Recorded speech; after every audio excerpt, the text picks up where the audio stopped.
नाज़रीन, उम्मीद करता हूँ आप तमाम लोग खैरियत से होंगे। नाज़रीन, फाइनली एक डिमांड पाकिस्तान तहरीक इंसाफ या सुन्नी इत्तेहाद काउंसिल अब उनकी तरफ से एक डिमांड और बाकी सियासी जमातें उनकी डिमांड को काफ़ी टाइम से एंडोर्स करती आ रही थी कि इलेक्शन कमीशन ऑफ पाकिस्तान की जानिब से फॉर्म 45 अपलोड क्यों नहीं किए जा रहे। कॉज जो मुद्दत के जो टाइम पीरियड था वो 14 दिन का था कि इलेक्शन के बाद 14 दिन के अंदर अंदर सारे फॉर्म जो थे इलेक्शन कमीशन की वेबसाइट के ऊपर अवेलेबल होने चाहिए थे। बहरहाल देर आयद दुरुस्त आयद फाइनली आज फॉर्म 45 जो है उनको अपलोड करने का आगाज किया गया और मुकम्मल कर दिया गया इलेक्शन कमीशन की वेबसाइट के ऊपर। दो के कुछ लोग अभी भी कंप्लेंट कर रहे हैं कि उनके पास वेबसाइट खुलती है, कुछ फॉर्म डाउनलोड नहीं हो रहे, but data is uploaded. Finally वो फॉर्म 45 जो इस इलेक्शन की पहचान है, जिस तरह पिछले इलेक्शन को आरटीएस का इलेक्शन कहा गया 2018 का, 2024 का इलेक्शन जो है ये फॉर्म 45 का इलेक्शन है। उसकी वजह मैं आपके सामने रख देता हूँ और फिर उसके बाद मैं कुछ कंपैरिजन के तरीके इंसाफ के बैक्ड उम्मीदवार जो अब सुन्नी इत्तेहाद काउंसिल का हिस्सा हैं वो लोग क्या कहते हैं और इलेक्शन कमीशन की वेबसाइट के ऊपर अपलोडेड फॉर्म 45 क्या कहते हैं, उसमें तजाद क्या है, वो मैं आपके सामने रख देता हूँ। इस सारे इलेक्शन के बाद अभी तक तकरीबन महीना होने वाला है। 8 फरवरी के बाद आज 5 तारीख होगी जब मैं आपसे मुखातिब हूँ।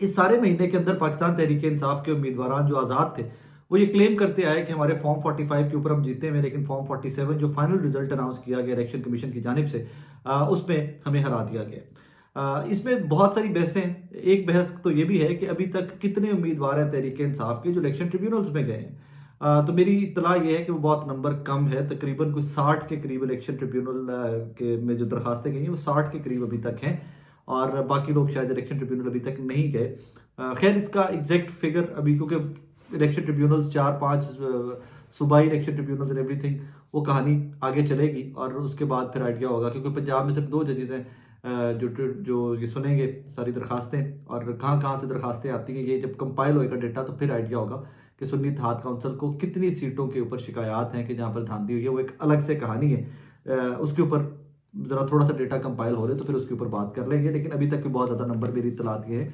कि सुन्नी इत्तेहाद काउंसिल के बहुत ज़्यादा लोग इलेक्शन ट्रिब्यूनल्स में नहीं गए हैं। यहाँ तक कि अगले दिन मेरे पास एक साहब आए बकौल उनके कि वो इलेक्शन जीते हुए थे, उनको इलेक्शन हरवा दिया गया।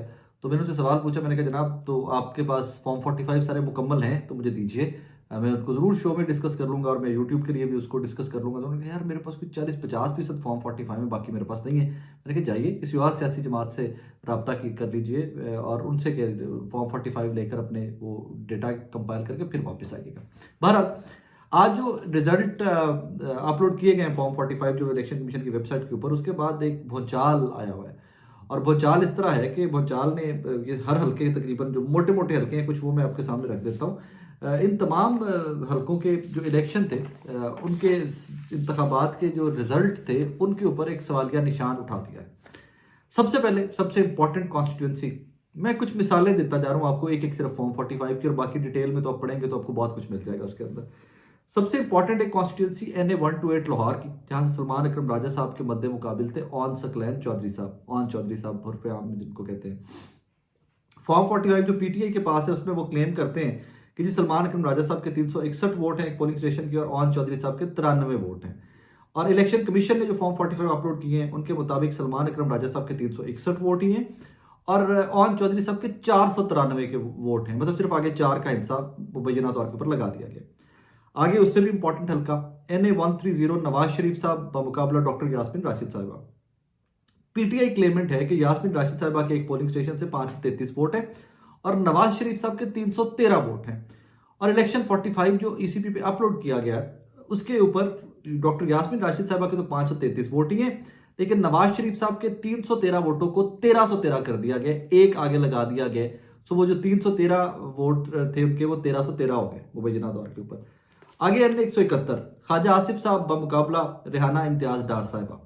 यहाँ पर तहरीक इंसाफ के पास जो फॉर्म 45 है वो कहते हैं कि हमारे पास जो फॉर्म 45 है उसमें ख्वाजा आसिफ साहब के 258 वोट हैं और रेहाना डार साहिबा के 412 वोट हैं। अब यहाँ पर रिवर्स गियर लगता है कि यहाँ पर इलेक्शन कमीशन के फॉर्म 45 के मुताबिक ख्वाजा आसिफ साहब के 412 वोट कर दिए गए और रेहाना डार साहिबा के 258 वोट कर दिए गए, रिवर्स कर दिया गया रिजल्ट यहाँ पर। आगे एक और बहुत इंपॉर्टेंट कॉन्स्टिट्यूंसी वो है NA 64 गुजरात, कैसरा इलाई साहिबा बमुकाबल सालिक हुसैन साहब। यहां पर तहरीक इंसाफ के फॉर्म 45 के मुताबिक कैसरा इलाई साहिबा को 590 वोट पड़े और सालिक हुसैन साहब को 11 वोट पड़े। अब यहाँ पर बड़ी इंटरेस्टिंग कार्रवाई होती है। इलेक्शन कमीशन की वेबसाइट के मुताबिक, उनके फॉर्म 45 के मुताबिक, कैसरा इलाई साहबा को यहाँ पर सिर्फ 90 वोट पड़े। 5 की जगह पे 0 करके और आगे 90 कर दिया गया, 090। और सालिक हुसैन साहब को 511 वोट पड़े कि 11 के आगे 5 कर दीजिए तो 511 वोट पड़ गए उनको। इसी तरह हलीम आदिल शेख साहब, कराची की एक सीट NA 238 की, यहां पर हलीम आदिल शेख साहब का मुकाबला था सादिक इफ्तिखार साहब से। फॉर्म 45 जो PTI के मुताबिक है, इस पोलिंग स्टेशन के उसके मुताबिक हलीम आदिल शेख साहब को 506 वोट पड़े और सादिक इफ्तिखार साहब को 20 वोट पड़े। लेकिन इलेक्शन कमीशन के फॉर्म 45 मुताबिक हलीम आदिल शेख साहब को 206 वोट पड़ते हैं और सादिक इफ्तिखार साहब को 320 वोट पड़ते हैं। सिर्फ 20 के आगे एक 3 का हिस्सा ऐड कर दीजिए। इसी तरह हमारे साजिद भट्टी साहब है, मंडी भाउदिन से, PP 42 उनका बनता है। उनके फॉर्म 45 के मुताबिक साजिद अहमद साहब को वोट पड़ते हैं 676 और उनके मध्य मुकाबिल खालिद महमूद राजा साहब को 210 वोट पड़ते हैं। और इलेक्शन कमीशन जो अपलोड करता है वो कहता है जी साजिद साहब को इस पोलिंग स्टेशन से पड़े 176 वोट और खालिद महमूद राजा साहब को पड़ते हैं 710 वोट। इसी तरह गिलानी साहब NA 148 मुल्तान, फॉर्म 45 जो PTI के पास है उनमें गिलानी साहब को पड़ते हैं 180 वोट, बैरिस्टर तैमूर मलिक को पड़ते हैं 767 वोट्स और इलेक्शन कमीशन के मुताबिक यहाँ पर गिलानी साहब को पड़ते हैं 180 वोट और तैमूर साहब को पड़ते हैं सिर्फ 67 वोट। 7 का हिस्सा जो है वो उड़ा दिया जाता है। इसी तरह ये कहानी चलती जाती है। एक इस्लामाबाद का हल्का NA 46, आमिर मुगल साहब मुकाबला अंजुम अकील खान साहब। यहाँ पर PTI के फॉर्म्स के मुताबिक आमिर मुगल साहब को पड़े 364 वोट, अंजुम अकील खान साहब को पड़े 134 वोट और इलेक्शन कमीशन के फॉर्म 45 मुताबिक आमिर मुगल साहब को पड़े 134 वोट और अंजुम अकील खान साहब को पड़े 364 वोट। रिवर्स गियर यहाँ पर भी लग गया। ये कुछ मिसालें हैं जो मैंने आपके सामने रखी हैं, 10-12 हल्के मैंने आपके सामने रखे हैं। इस तरह की मिसालें तकरीबन हर हल्के से complaint Tehreek Insaf complaint register करवा रही है। यार देखें हमारे साथ ये भी हुआ, हमारे साथ ये भी हुआ, हमारे साथ ये भी हुआ। बहरहाल ये जो ज़रबे तकसीमें जिस तरह दी गई हैं ये कोई बच्चा भी पकड़ लेगा। इसको आप छोटे से बच्चे को दे देना, उसको एक पेन और पेज देकर बिठा रही उसको, बेटे ये मैथ्स है, ये टोटल वोट है, इनको ऊपर नीचे करके तुमने एडजस्ट करना है कि इस उम्मीदवार को रवाना है, इसको जितवाना है। तो बिलीव यू मी कि इन ROs की मुबैना कार्रवाई से बहुत बेहतर तरीके से कोई बच्चा भी आपको कर देगा। यहाँ पर एक और फैक्ट, कुछ जराए से मेरी बात हो रही थी आज कुछ साथी सर्कल के अंदर, तो वहां पर एक साहब ने कहा, उन्होंने कहा यार ये जो कुछ हुआ है इसमें अगर कहीं पर कल इलेक्शन ट्रिब्यूनल में जाकर ये साबित भी हो जाता है कि धांधली हुई है, रिजल्ट बदले गए हैं, तो इसमें इलेक्शन कमीशन का क्या लेना देना, इलेक्शन कमिश्नर का क्या लेना देना, इसमें ROs फंस जाएंगे और किसी को कुछ नहीं होगा। तो मैंने कहा जी मतलब आप कह रहे हैं कि धांधली हुई है लेकिन उसमें ROs ने की है, इलेक्शन कमिश्नर का कोई लेना देना नहीं। और इसके बाद खामोशी थी, इसके बाद चिरागों में रोशनी नहीं रही, इस चीज का कोई भी जवाब नहीं था। बहरहाल इस सारी कार्रवाई, इस सारी एक्सरसाइज के बाद सुन्नी इत्तेहाद काउंसिल साबिका तहरीक इंसाफ का मुकदमा स्ट्रेंथन होता है। वो किस किस प्लेटफॉर्म के ऊपर जाकर लड़ते हैं इस मुकदमे को, उनको कितना टाइम मिलता है, उनको कितना इंपॉर्टेंस मिलती है इस मुकदमे को, वो एक कहानी अलग से है और उस पर बहुत हाई होप्स नहीं है, क्योंकि मुझे नहीं लगता कि तहरीक इंसाफ इटसेल्फ भी कुछ ट्रिब्यूनल्स के सामने जाने में कोई बहुत ज़्यादा इंटरेस्टेड है। As I told you, as per my information कोई 60 के करीब दरखास्तें सिर्फ इलेक्शन ट्रिब्यूनल्स पे अभी तक सुन्नी इत्तेहाद काउंसिल या तहरीक इंसाफ की जानिब से अभी तक जमा करवाई गई है।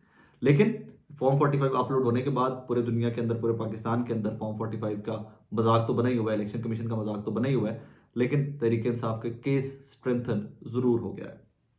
खैर अगली स्टोरी जनाबे वाला, हम उस दौर के अंदर रह रहे हैं जो इन्फॉर्मेशन का दौर है, डिजिटलाइजेशन का दौर है, डिजिटल दौर है। इसके अंदर इन्फॉर्मेशन का फ्लो बहुत तेज है। कुछ भी होता है तो हर बंदा अपनी अपनी तोपों का रुख, अपने अपने जो उनका हदफ होता है, हर चीज उसकी तरफ करके चला देता है और सोचे समझे बगैर चला देता है। एक बड़े सीनियर सहाफ़ी हैं पाकिस्तान से बाहर बैठे में, अक्सर फेक न्यूज़ फैला देते हैं, मैं पता नहीं जाने में फैला देते हैं, मैं उसके बारे में क्या कहूँ।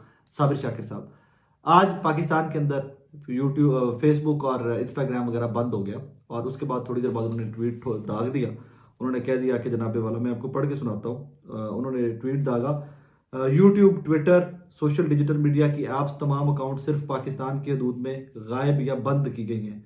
यूरोप, मगरबी ममालिक और दुनिया के दीगर खित्तों में ये अकाउंट्स ओपन हो रही हैं और देखी और सुनी जा रही हैं। PTI का मौकफ गलत बयानी पर मबनी है। साबिर शाकिर साहब, और साबिर शाकिर साहब की 2-4 गलत खबरें मैं पहले भी हाईलाइट कर चुका हूँ। इंसान है, गलती का पुतला है, गलती कोताही हो जाती है, लेकिन साबिर शाकिर साहब से गलतियां साफी होते हुए कुछ बहुत ज्यादा ही होती हैं कि दाग देते हैं, ठोक देते हैं, जो भी सामने आया बैंड बजा के निकल जाओ, सोचे समझे बगैर। अब कहानी क्या है, कि जनाब वाला पूरी दुनिया के अंदर इस टाइम के ऊपर फेसबुक, इंस्टाग्राम और थ्रेड्स जो है ये तमाम के तमाम डाउन है। A massive Meta outreach locking users out of Facebook, कि मतलब सारे साइन आउट हो रहे हैं, मेरा भी हुआ है, आपका भी हुआ होगा इन ऑल दैट। कहानी क्या है, या मुझे इख्तलाफ किस चीज़ से है कि आप किसी भी चीज़ का जिम्मा हुकूमत वक्त के ऊपर just because you have differences with them आप नहीं डाल सकते। यही साबिर शाकिर साहब हो सकता है, माजी में कोई और कहानी होती तो यही हुकूमत वक्त के अगर ऐसे एक्शन हुकूमत ने लिए भी होते तो उसको डिफेंड कर रहे होते। This is not journalism to be true.